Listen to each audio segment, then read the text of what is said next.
পাকিস্তানে মিলল স্বর্ণখনি। এই স্বর্ণখনি নিয়ে দেশ বিদেশে চলছে বিভিন্ন আলোচনা। কিস্তানের ভূতাত্ত্বিক জরিপের প্রতিবেদনে উল্লেখ করা হয়েছে যে সিন্ধু নদের তলদেশ থেকে প্রায় 600 বিলিয়ন রুপি মূল্যের স্বর্ণ উত্তোলন সম্ভব। বিশেষজ্ঞদের মতে হাজার হাজার বছর ধরে হিমালয় থেকে সিন্ধু নদের স্রোতের সঙ্গে ভেসে আসা সোনার কণায় নদী ভরাট হয়ে তৈরি হয়েছে বিশাল পরিমাণ এই স্বর্ণখনির। পাকিস্তান বিদেশি মুদ্রার রিজার্ভ কমে যাওয়ায় ব্যাপক আর্থিক সংকটে ভুগছে দেশটির অবস্থা খুবই সংখ্যাপূর্ণ। এই পরিস্থিতিতে তাদের স্বর্ণ খনি মেলা সত্যি একটা বিশাল ব্যাপার।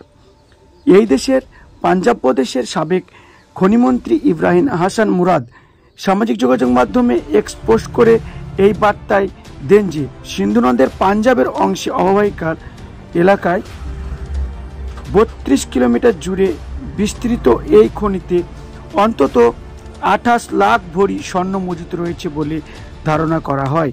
দেশের বর্তমান বাজারের পরিমাণে প্রায় 8,000 কোটি পাকিস্তানি রুপি।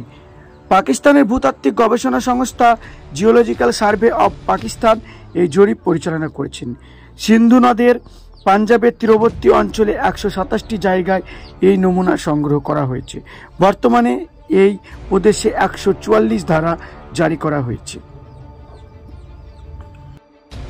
বিভিন্ন তথ্য এবং গবেষণায় বলছে যে পাকিস্তানের এই স্বর্ণ পাওয়া তাদের ভাগ্য খুলে দিতে পারে।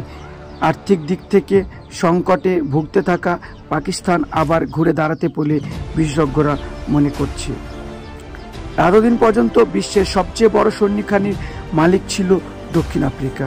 সেখানকার সাউথ ডিপ খনিতে প্রায় 900 টন স্বর্ণ আছে, কিন্তু এখন নতুন পালক জুড়ে গেল পাকিস্তানি। আবার সঙ্গে সঙ্গে এও খবর পাওয়া গিয়েছে যে চীনেও নাকি স্বর্ণখনির সন্ধান মিলেছে। চীনের 29 নভেম্বর 2024 সংবাদ মাধ্যমে জানায় যে পৃথিবীর সবচেয়ে বড় স্বর্ণের খনি আছে চীনে। সেখানে লুকিয়ে থাকা স্বর্ণের পরিমাণ আনুমানিক হাজার হাজার টন বলে ধরে নেওয়া হয়েছে।